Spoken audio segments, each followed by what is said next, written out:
Boa noite. Que Jesus nos ampare a todos. Agradecemos por esta bendita oportunidade, pedindo a Deus e a Jesus que a luz do entendimento nos auxilie em nossa caminhada e que a misericórdia do Pai se faça presente nos corações.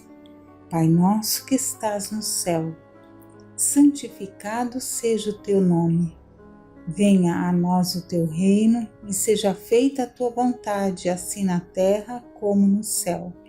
O pão nosso de cada dia dá-nos hoje. Perdoa as nossas dívidas, assim como perdoamos aos nossos devedores. Não nos deixes cair em tentação e livra-nos do mal. Que assim seja, Pai. Graças a Deus.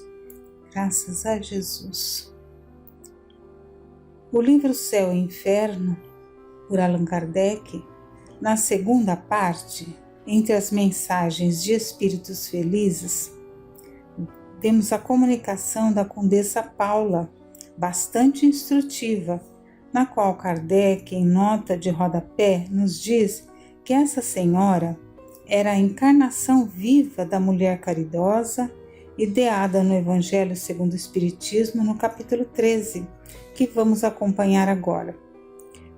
Que a mão esquerda não sabe o que faz a direita, item 4. Os infortúnios ocultos. Nas grandes calamidades, a caridade se agita e vêem-se generosos impulsos para reparar os desastres. Mas, ao lado desses desastres gerais, há milhares de desastres particulares que passam desapercebidos, de pessoas que jazem no miserável catre, sem se queixarem.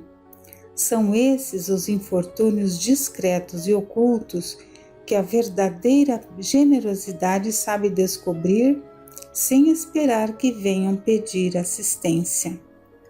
Quem é aquela senhora de ar distinto, de trajes simples, mas bem cuidados, seguida de uma jovem que também se veste modestamente?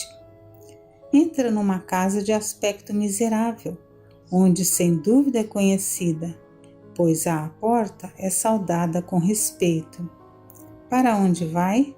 Sobe até a água furtada. Lá vive uma mãe de família, rodeada pelos filhos pequenos. À sua chegada, a alegria brilha naqueles rostos emagrecidos. É que ela vem acalmar todas as suas dores. Traz o necessário, acompanhado de suaves e consoladoras palavras que fazem aceitar a ajuda sem constrangimentos, pois esses infortunados não são profissionais de mendicância.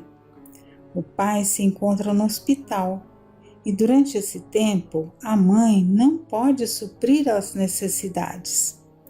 Graças a ela, essas pobres crianças não sofrerão nem frio nem fome. Irão à escola suficientemente agasalhadas e no seio da mãe não faltará o leite para os menorzinhos. Se uma entre elas adoece, não lhe repugnará prestar-lhe os cuidados materiais. Dali seguirá para o hospital, levar ao pai algum consolo e tranquilizá-lo quanto à sorte da família. Na esquina, uma carruagem à espera, verdadeiro depósito de tudo o que vai levar aos protegidos que visita sucessivamente. Não lhes pergunta pela crença nem pelas opiniões, porque para ela todos os homens são irmãos e filhos de Deus. Finda a visita, ela diz a si mesma: comecei bem o meu dia. Qual o seu nome? Onde mora? Ninguém o sabe. Para os infelizes tem um nome que não revela a ninguém, mas é o anjo da consolação. E à noite, um concerto de bênçãos se eleva por ela ao Criador. Católicos, judeus, protestantes, todos a bendizem. Por que se veste tão simplesmente? Para não ferir a miséria com o seu luxo. Por que se faz acompanhar da filha adolescente? Para lhe ensinar como se deve praticar a beneficência. A filha também quer fazer a caridade, mas a mãe lhe diz: que podes dar, minha filha, se nada tens de teu? Se te entrego alguma coisa para dares aos outros, que mérito terás?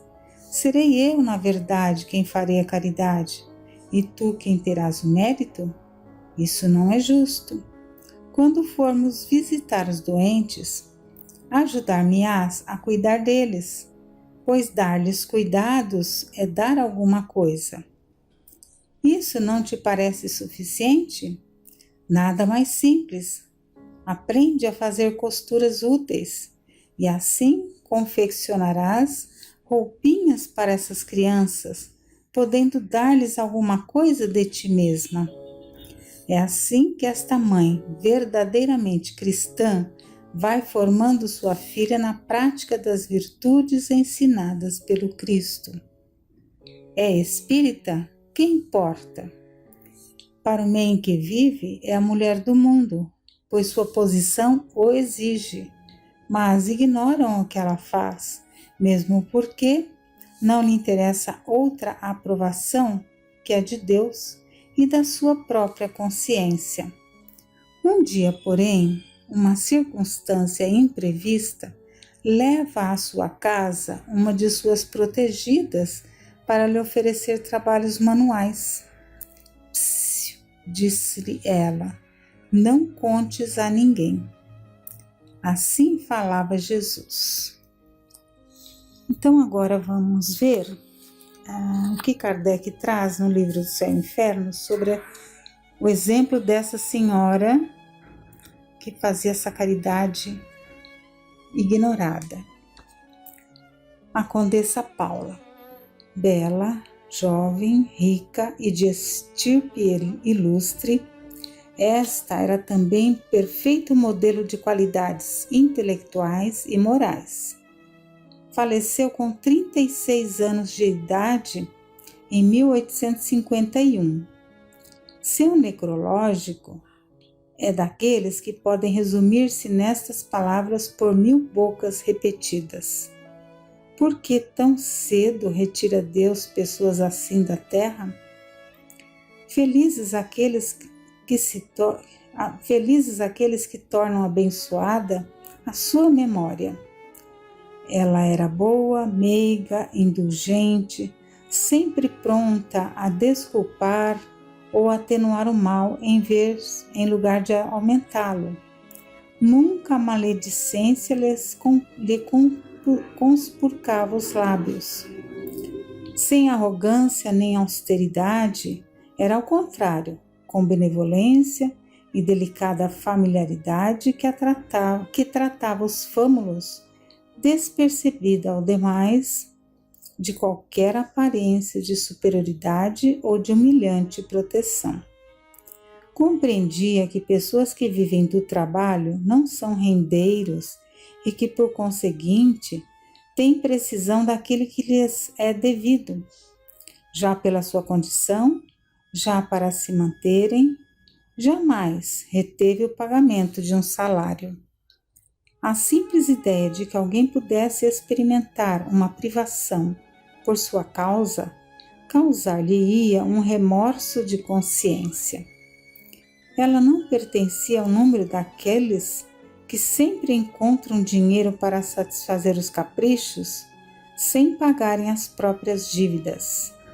Não podia compreender que houvesse prazer para o rico em ter dívidas, e humilhada se sentiria se lhe dissessem que os seus fornecedores eram constrangidos a fazer-lhe adiantamentos.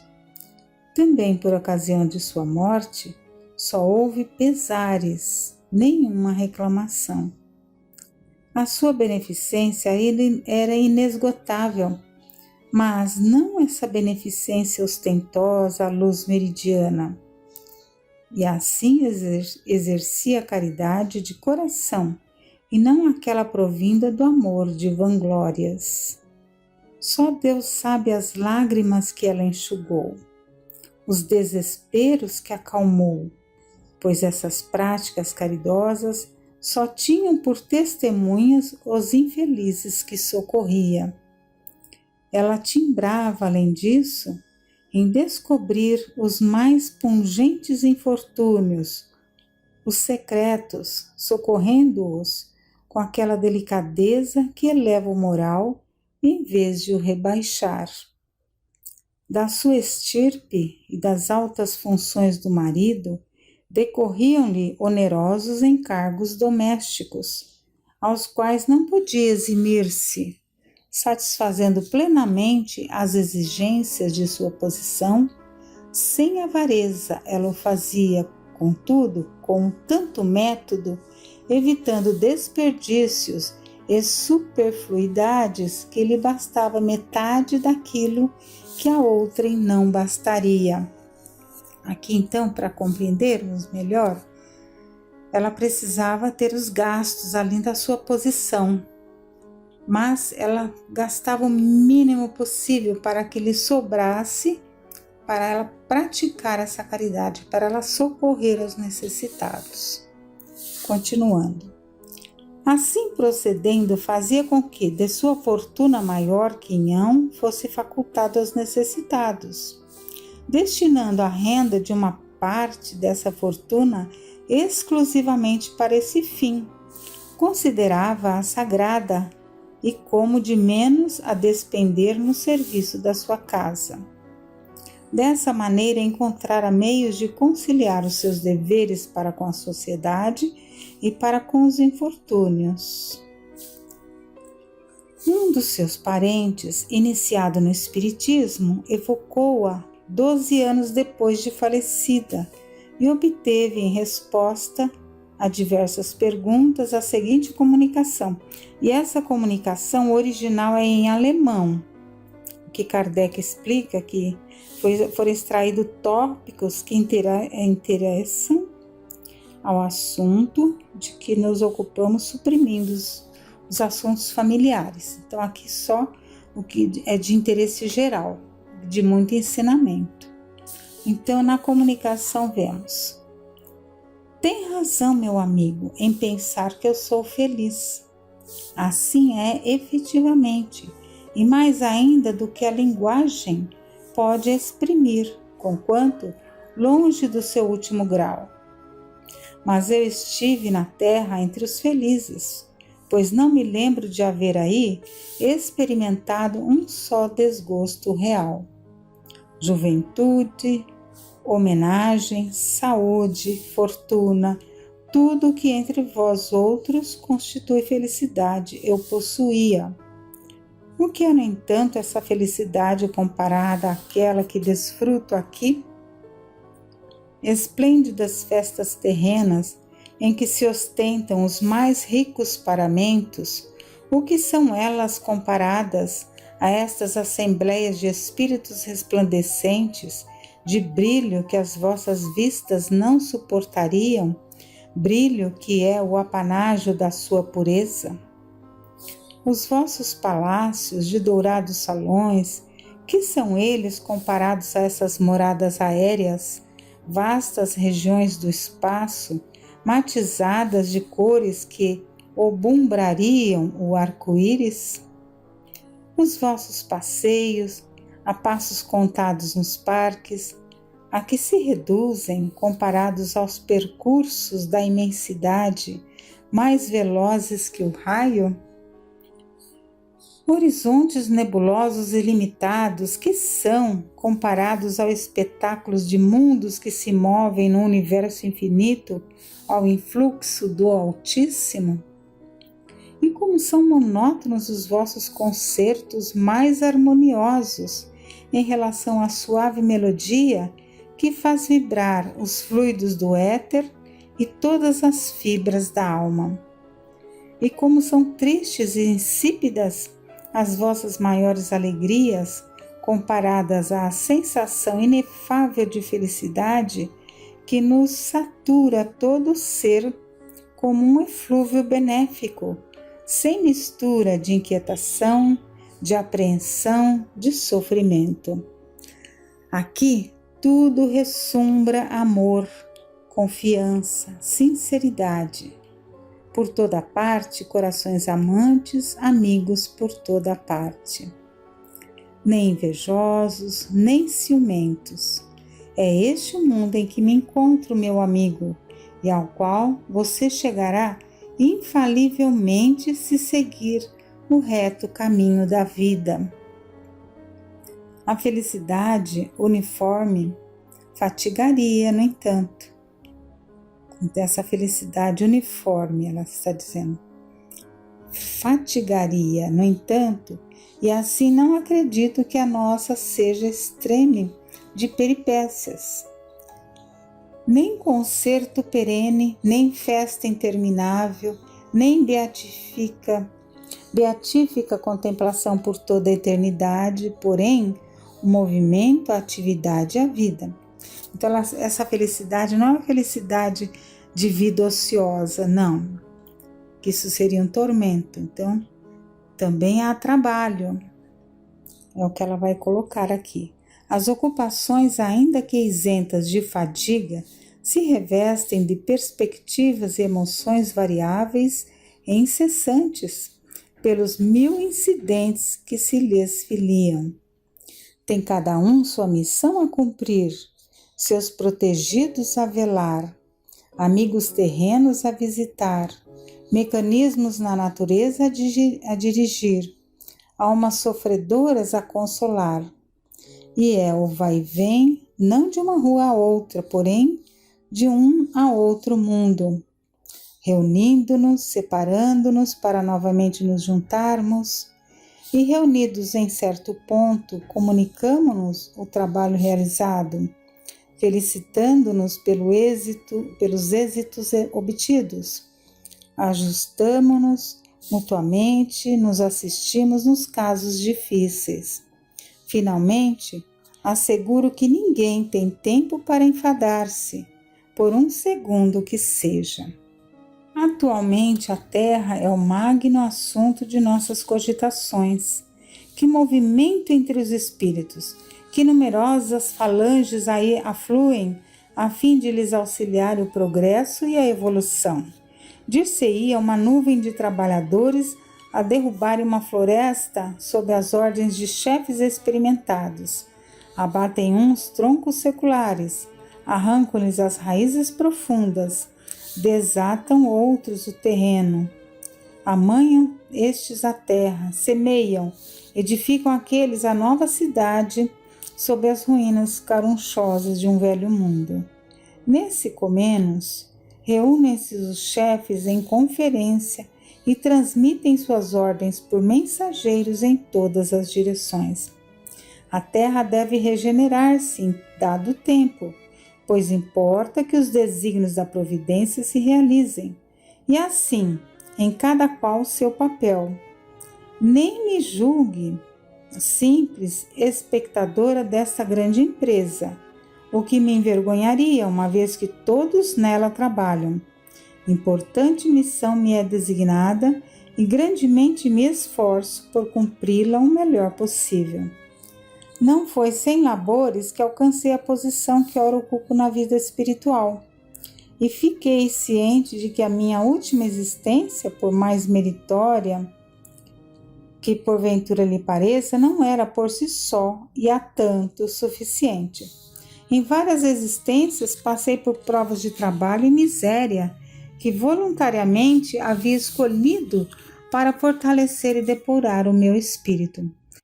Dessas provas, tive a dita de triunfar, vindo a faltar, no entanto, uma, porventura de todas a mais perigosa, a da fortuna e bem-estar materiais, um bem-estar sem sombra de desgosto.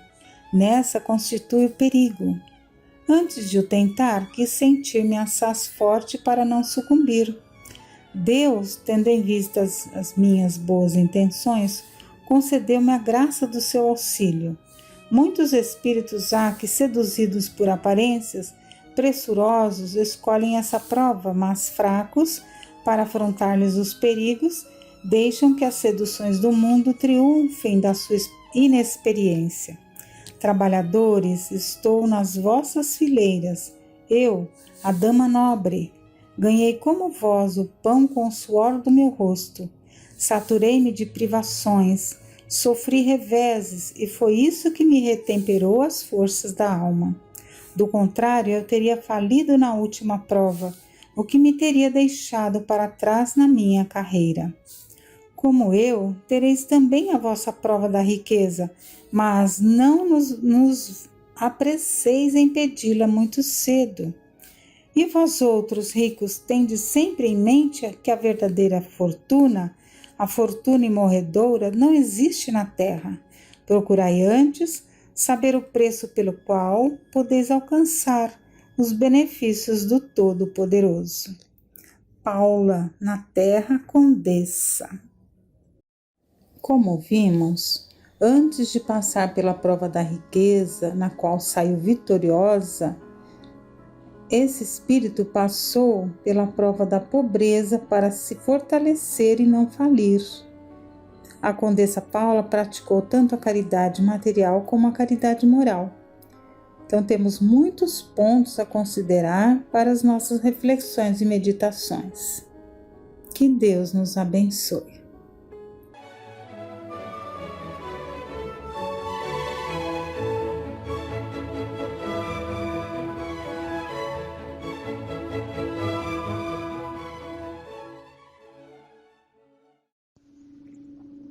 Boa noite a todos. Novamente juntos em mais um encontro, trazendo para esta parte algumas reflexões que nos ajudem a confiar na providência divina e no grande auxílio que o Consolador propicia a todos. Os tormentos que nos acometem a nós, humanidade, sempre trazem o objetivo de demonstrar a fragilidade do ser humano. No caso agora, o vírus devastador, ao mesmo tempo que nos aponta como caminho a necessidade do amor e da solidariedade entre as criaturas. Fica claro que a solidariedade é o que deve pautar as nossas vidas, mas esse sentimento encontra a barreira do egoísmo, ainda tão avassalador. E no Livro dos Espíritos nós temos algumas questões que Kardec fez aos espíritos da codificação e que nos esclarecem alguns pontos muito importantes sobre o egoísmo. A questão 913. Dentre os vícios, qual o que podemos considerar o pior? Temos dito sempre, é o egoísmo, dele deriva todo o mal. Estudem todos os vícios e verão que no fundo de todos existe o egoísmo. Por mais que tentem combatê-los, não conseguirão extirpá-los enquanto não atacarem o mal na raiz, enquanto não tiverem destruído a causa. Que todos os seus esforços tendam, portanto, para esse objetivo, porque aí está a verdadeira chaga da sociedade. Quem nesta vida quiser se aproximar da perfeição moral, deve extirpar de seu coração todo o sentimento de egoísmo, porque é incompatível com a justiça, o amor e a caridade.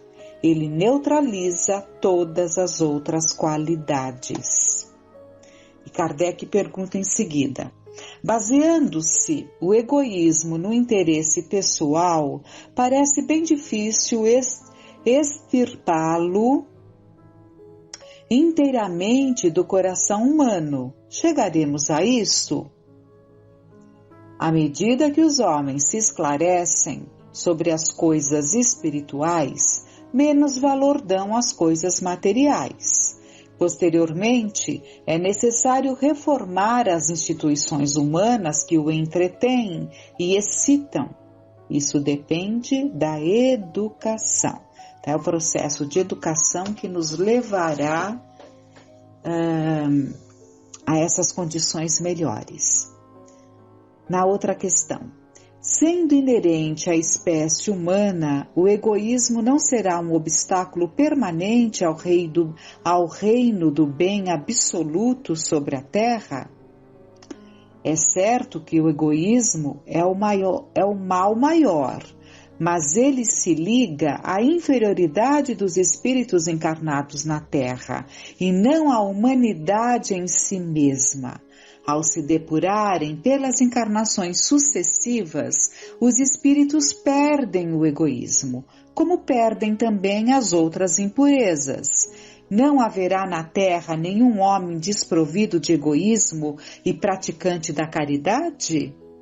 Então não há entre nós pessoas já desprovidas de egoísmo e praticantes da caridade?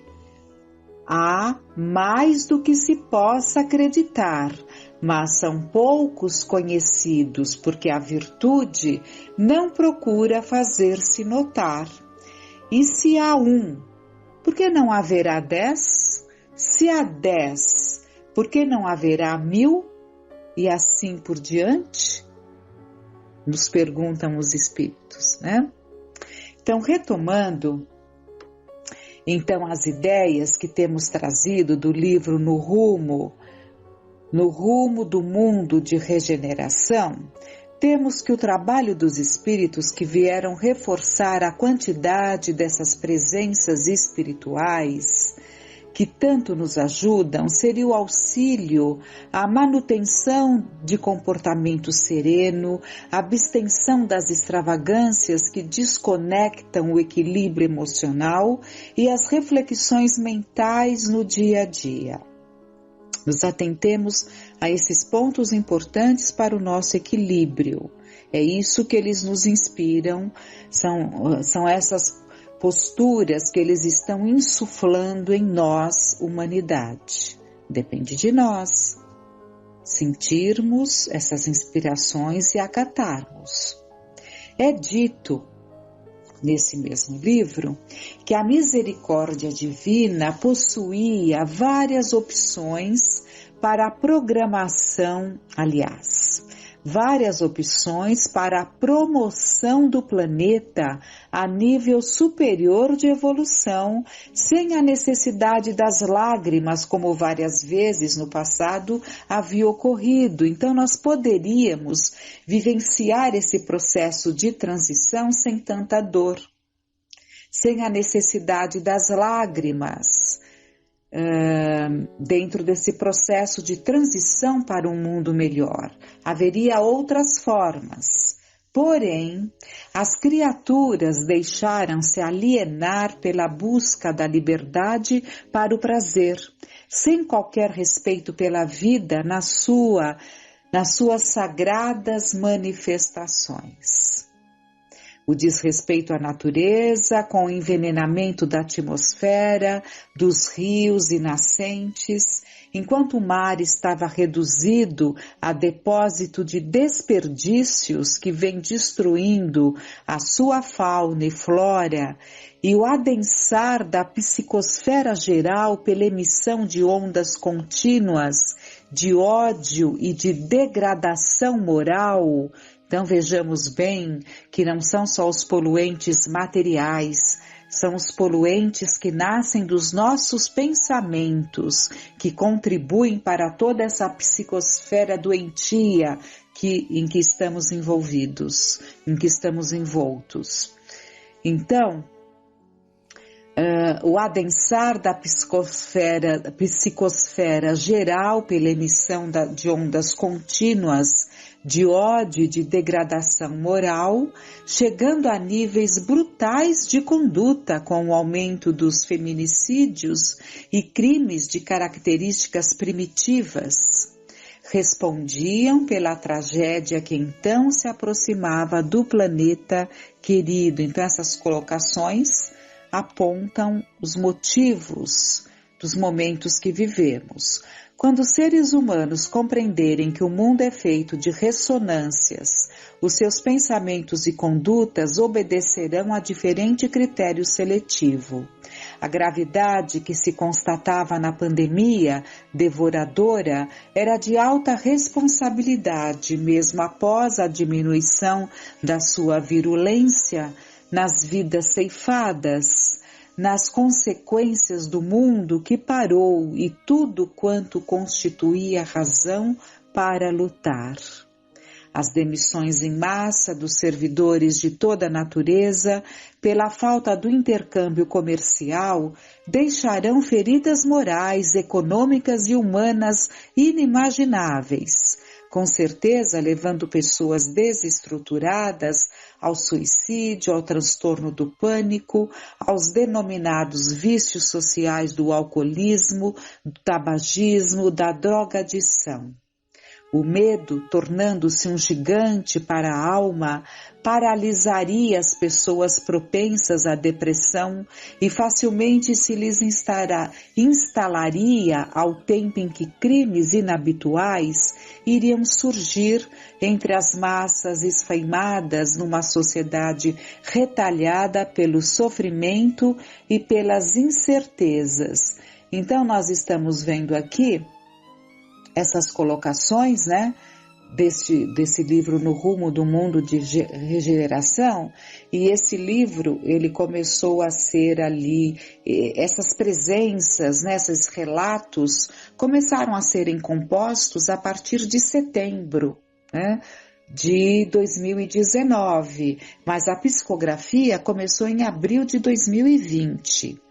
Então, continuando, nunca se haviam reunido fatores dissolventes de uma vez, como naquele instante em que a pandemia começava o seu cortejo fúnebre e devastador. Então nós vemos aqui referências ao início da pandemia, porque tudo começou com o soar do clarim que se deu em setembro, como nós já vimos anteriormente.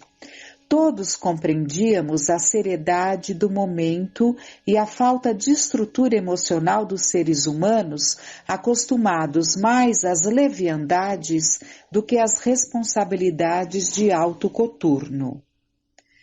A dor dos irmãos terrestres chegara às nossas comunidades espirituais, conclamando-nos ao esforço de auxílio, à renúncia das próprias satisfações, a fim de que, na fé na divina providência, fosse restaurada e a solidariedade voltasse a reinar entre todos.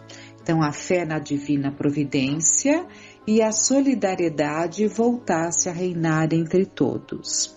Em dado momento, o grupo do qual Miranda fazia parte fizeram uma reunião de estudos a respeito das atividades que deveriam desenvolver na Terra durante os dias afligentes da pandemia. E narra Miranda que Dr. Eudalbo usou a palavra esclarecendo-os. Aqui estamos num grupo especial ao lado dos trabalhadores da luz e do amor, com o objetivo de auxiliar nossos irmãos em luta no processo da evolução. Mais cruel do que uma guerra, a pandemia em tela ceifará centenas de milhares de vidas, algumas em razão do natural processo de mudança moral do planeta para mundo de regeneração.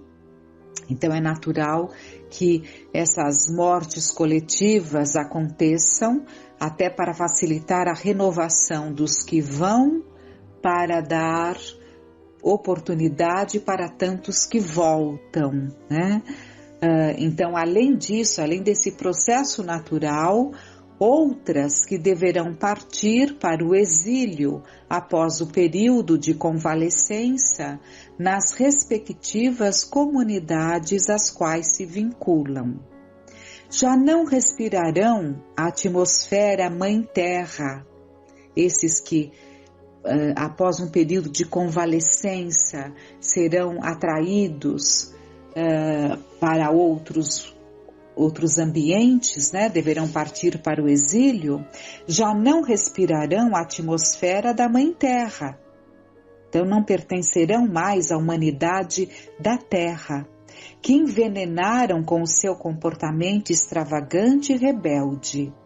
Desde há alguns anos que os estudiosos em virologia identificaram em animais o que passou a ser denominado coronavírus. eu estou colocando estamos vendo assim alguns apontamentos, né, que eu fui colocando, então não existe ali uma sequência exatamente como está no livro, por isso que de um momento para o outro muda ali o foco. Os vírus são um dos capítulos mais complexos entre os organismos que existem na Terra, muitos desconhecidos, até o século XIX, quando Louis Pasteur, estudando a raiva, constatou que havia um micro-organismo que era transmitido após a dentada do animal afetado e que não se tinha como melhor conhecê-lo. Iniciava-se então uma das mais belas investigações na busca da identificação dos agentes microscópicos das doenças, embora mais tarde se haja constatado que alguns parecem com fitas simples e duplas, um pouco longas para suas proporções. Existem hoje mais de 200.000 desses terríveis agentes, ou 200.000 desses terríveis agentes infecciosos. A sua formação é muito simples na sua estrutura e posteriormente descobriu-se que podem ser manipulados em laboratórios, apresentando mutações que geram dificuldades imensas para que sejam fabricadas as vacinas que os podem dizimar.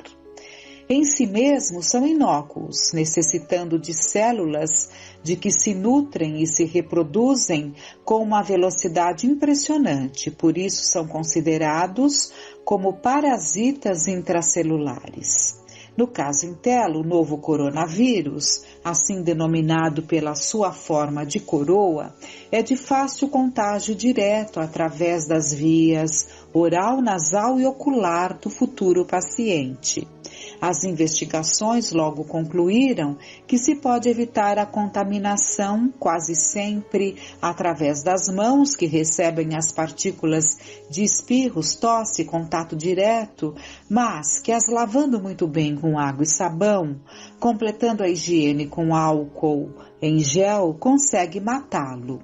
Mantendo-se à distância em relação aos enfermos, pode-se precatar do contágio, porque a sua existência é relativamente breve, especialmente em ambientes quentes e com as substâncias químicas do sabão. Eis porque se recomendam cuidados especiais a fim de evitar-se o contágio, facilitando a extinção ou pelo menos a virulência terrível.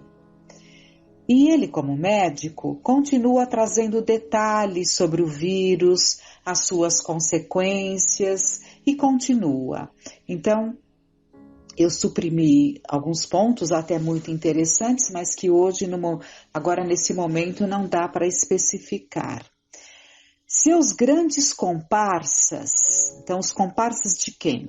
Do vírus. Seus grandes comparsas são, então, aquilo que ajuda esse vírus, né?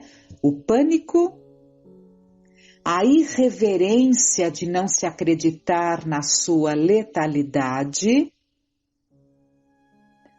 questões imunológicas, outras doenças, particularmente o diabetes, derrames cerebrais, problemas cardíacos e a idade avançada, pelos óbvios motivos da falta de resistência orgânica. No entanto, atinge a todos, nos mais diferentes níveis de vida, desde a infância, passando pelos diversos períodos cronológicos.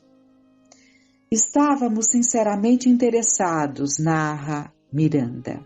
Estávamos sinceramente interessados em conhecer mais esse adversário da vida física, que encontra energia mantenedora nas condutas morais e espirituais dos seres humanos. Então, essa atmosfera pestilenta que nós criamos em torno de todos nós, alimentados de uma forma bastante acentuada por uns, nem tanto por outros, mas que compõe toda essa atmosfera pestilenta que nos envolve, é essa energia mantenedora, né, nas condutas morais e espirituais dos seres humanos. Então ele encontra energia, o vírus encontra energia nas condutas morais e espirituais dos seres humanos.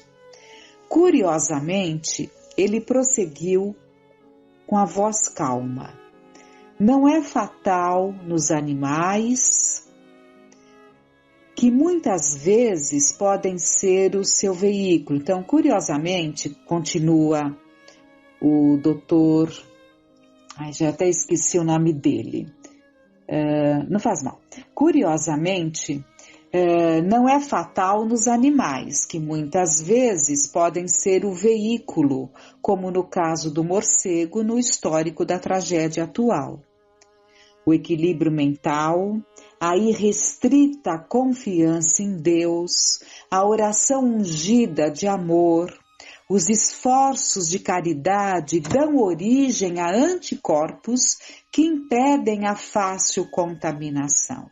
Então, o que esse doutor coloca? O equilíbrio mental, a irrestrita confiança em Deus, a oração ungida de amor, os esforços de caridade dão origem a anticorpos que impedem a fácil contaminação. Assim mesmo, ocorrem alguns dolorosos e lamentáveis contágios em médicos, enfermeiros, familiares amados, em decorrência dos impositivos das leis soberanas da vida. Está sendo colocado que muitas vezes, mesmo determinadas pessoas que trazem esse equilíbrio mental, essa confiança, essa disposição à solidariedade, à caridade, assim mesmo elas acabam contraindo o vírus, fazendo parte ali dos impositivos das leis soberanas da vida, porque existem situações que nos escapam dentro ali das necessidades e dos porquês de cada um. Para termos uma ideia, Dr. Eurípides Barçanufo, ele acaba partindo em 1918 com a gripe espanhola, e evidentemente que não foi por falta desses anticorpos aqui da fé, da confiança, do amor, né? Então são coisas que não podemos generalizar. O nosso labor é de inspirar as pessoas às condutas saudáveis, ao abraço das diretrizes de segurança propostas pelas autoridades da saúde, manutenção do comportamento moral e da convivência doméstica, desenvolvendo os sentimentos de solidariedade e respeito, cooperação e vinculação com o mundo espiritual, desde que a viagem carnal é sempre temporária. Esgotou-se o nosso tempo, com muita gratidão. Tenhamos um